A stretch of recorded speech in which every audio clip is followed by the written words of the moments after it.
இப்போ நம்ம கையில் வச்சுருக்கிற ஒரு மூலிகை, ஒரு தன மூலிகைன்னு சொல்லுவாங்க. இந்த மூலிகை பேர் பார்த்தீங்கன்னா ஏர்சிங்கி.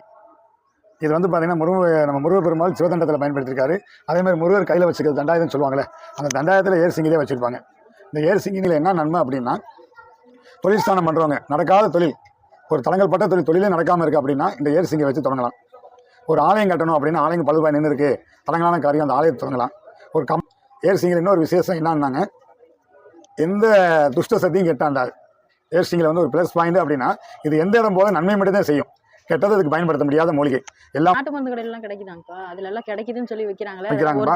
ஒரிஜினலாக நீங்கள் பார்த்து வாங்கிக்கலாம். இது வந்து கொடி வகை சேர்ந்ததே, மர வகை சேர்ந்தது இல்லை. கொடி வகையுமே பார்த்தீங்கன்னா ஒரு 5 இன்ச்சு 6 இன்ச்சு கொடி வகை சேர்ந்தது இது.